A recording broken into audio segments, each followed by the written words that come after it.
আল্লাহ তাআলার ইবাদতের বিষয়ে আল্লাহ রাব্বুল আলামিন পবিত্র কোরআনে নামাজের ব্যাপারে ৮২ বার বলেছেন। কতবার? ৮২ বার। এর ভিতরে আল্লাহর হাবিব সাল্লাল্লাহু আলাইহি ওয়াসাল্লাম বলেন, ওয়াকাদ জাআ ফিল হাদিস মান হাফাযা আলা সলাতি আকরামাহুল্লাহু বিখামসাতি। যারা দুনিয়াতে নামাজ আদায় করবে, কি আদায় করবে? নামাজ আদায় করবে, বিখামসাতি সলাতি খিসলিন, আল্লাহ তাআলা ওই নামাজি বান্দাকে 5টি পুরস্কার দান করবে।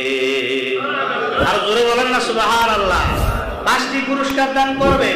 1 নাম্বার পুরস্কার, ওয়ায়ারফাউ আনহু যিকাল মাউতি। ও দুনিয়ার মানুষেরা রে, নামাজি বান্দা এবং বান্দিরা যখন নামাজ আদায় করবে, আল্লাহ তাআলা নামাজি বান্দা এবং নামাজি বান্দির মৃত্যুর সময় যে মৃত্যু যন্ত্রণা, ওই মৃত্যু যন্ত্রণা আল্লাহ তাআলা উঠায়া নিবে। আরো জোরে বলেন না সুবহানাল্লাহ।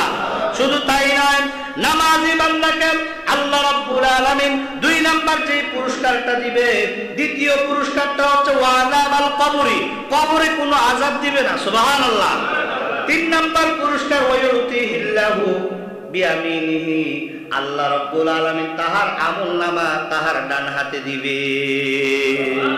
আরো জোরে বলেন না সুবহানাল্লাহ। 4 নাম্বার আল্লাহ রাব্বুল আলামিন নবীজির মাধ্যমে বলায় দেন, ওয়ায়ামুরু আলা সিরাতিল বারকি। ওই যে ফুলসিরাতের পুল, ওই ফুলসিরাতের পুলটা আল্লাহ রাব্বুল আলামিন বিজলির চেয়ে আরো দ্রুত গতিতে আমাকে আপনাকে পার করাইয়া দিবে। 5 নম্বরে যে সুসংবাদ আল্লাহ তাআলা হাবিবের মাধ্যমে দেন, ওয়ায়াদখিলুহুল জান্নাতা বিগাইরি হিসাব। ওই নামাজি বান্দা এবং বান্দি যারা হবে, বিনা হিসাবে আল্লাহ তাআলা তাদেরকে জান্নাত দিয়া দিবে। নামাজ পড়া দরকার আছে না নাই? জোরে বলেন, নামাজ পড়া দরকার আছে না নাই?